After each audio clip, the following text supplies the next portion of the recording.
It's really powerful that a lawyer becomes a warrior for the warriors. And your story inspires me. I mean, because a lot of guys, you went to law school. I know what going to school is like. It's a lot of hard work. Here you are, you're a bright, good-looking guy, and there were some of the top law firms wanted to hire you, correct? Yeah.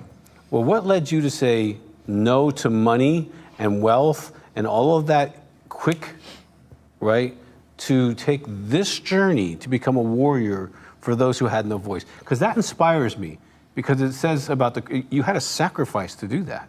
I knew, you know, when I got out of, I did very well in law school, and it was a way I felt the Lord to show me, although I had a heart for ministry, He wanted me to do law. Mm-hmm. And I clerked for a federal judge. At the end of that year, you have all these offers. And I remember thinking, I just don't feel like that's what I'm supposed to do. And I remember thinking, well, what do you want to do? And I thought, well, I want to use my legal skills because I feel like God's shown me that, but I want to help pastors and churches and religious freedoms and our founding principles, and I'd even like to go to seminary part-time. Mm-hmm. And I laughed because there was no paying job to do any such thing. And 2 weeks later, I got a call from two guys I'd never met in my life. They were partners in big national law firms, and they had started donating their time for religious liberty. And they said it was beginning to hurt their practice to make money. Mm-hmm. And they said, we were just wondering, would you be, and I'd never met these guys, they said, would you be willing to do legal cases, help pastors, churches, religious freedoms, and our founding principles, mm-hmm. and you could even go to seminary part-time if you want to. Mm. Wow. And it was God saying, you know, I'm going to create this. Yes, that's and so they good. said, how much you need to live on, and we started a nonprofit, and that was 36 years ago. Wow. And 36 years later, First Liberty is the largest legal group in the country that all we do is religious freedom. And you would have never, you know, I lost my dad when I was 2.5. I was raised by a single mom in a small town in Tennessee growing up. I mean, but God is a father to the fatherless. Yes, He is. And He had this plan for me. Mm-hmm. And, you know, we've now had 9 cases at the Supreme Court in the last 6 years. I mean, in the last 6 years, we're 9-0. We've had major victories. God is doing some major things. Most lawyers never get an opportunity to ever stand before the Supreme Court. Tell me, we've got some more cases to talk about that first time that you went before the Supreme Court. You've told me the story before. It's, you know, I'm not easily intimidated, but that's intimidating. Sure, sure. And I think the most nervous I ever was sitting in the lawyer's lounge waiting to go into the courtroom. And the thing that happens there that people don't understand is you have worked on your case, but these 9 justices all have 4 of the smartest young attorneys underneath them, and they're very bright. Any hole in your case, any weakness is going to be exposed. And so you know they're going to be coming at you fast and furious. You normally didn't get a chance to speak more than 30 seconds without being under attack. And so you know it's going to be pretty heavy. But the interesting thing to me was when I walked in that courtroom and I sat down and my opponent got up first, within 2 minutes, I remember it was kind of like a sports competition. I remember it was like all my nervousness was gone. And I was like, I can beat this guy. You know, I mean, I can, you know, and God was there. You know, when you... Do you remember what you said with that first case? Like, what was some of the first thing you said? Oh, well, you know, the first thing you always say at the Supreme Court is, Mr. Chief Justice, and may it please the court. That's how you start out.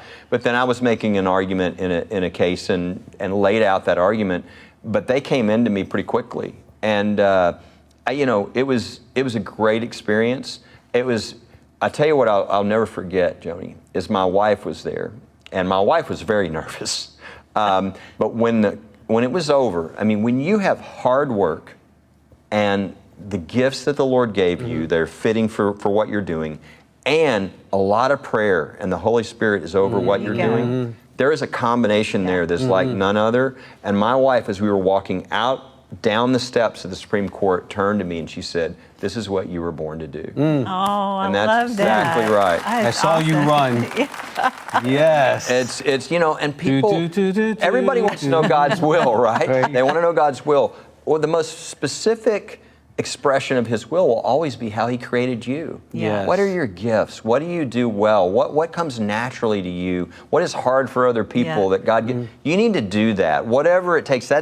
Otherwise, you're kind of almost running into the wind your whole life. And but He knows what He's put on the inside of you. And when you connect with Him in doing that, like when that guy got up with his argument, immediately the Holy Spirit is showing you what direction to go, right? And Yes. I mean, you're totally dependent on that, aren't you? Yeah, I mean, absolutely. you studied and all of that, but still, Absolutely. that quick mind and just knowing what to say and when to say it. And I'll tell you, important God, part you of know, it's the Lord. I mean, I've been doing this for 36 years, and there are cases that in law school I would have told you, you know, not only 10 years ago, 5 years ago, 6 years ago, we can't overturn those in my lifetime, but we're going to pick away them. They're bad for religious freedom.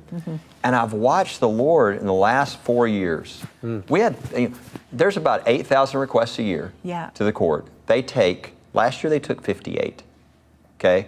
The year before that they took 59. So if you wanted them to take your case, I mean, not a high likelihood. They didn't take one, they didn't take two, they didn't take three. We had 4 cases on religious liberty in the Supreme Court in 13 months. Amazing. And 3 of those were landmark victories, and it's just not possible. So I immediately knew God is doing something. Yes. God, these are huge shifts in law. The Coach Kennedy case, the Carson case about religious freedom in school choice, the ability to pick a Christian school, the huge Groff case about religious freedom in the workplace. These are mammoth cases. And so I was like, Lord, I don't know what you're doing, but I know you're doing something pretty significant. You know, what's funny about all that is you're telling these people there's no way that this would ever, and the Lord is like, wait, yeah. You are my weapon. I'm going to do things that, and I, you know, I didn't know, why are you doing this, Lord? Why are you shifting what I know, what most people don't know is I knew this is a major, major shift, right? Why are you doing this? Either because a revival or you know, a third great awakening is coming, or because it's going to get so hostile that we're going to need the protection, and I didn't know. I do feel now it's a great awakening that's coming, because I'm watching the youth. I'm watching, for the first time in the history of our country, there's more young men going to church than young women. I'm watching the Bible sales go through the roof. I'm watching all these things. I really think that God is doing something dramatic. Hey family, if you're feeling inspired by this video, be sure to like, subscribe, and comment what's on your heart today. And don't forget to share this content with someone who needs to be uplifted so we can continue to be a light together.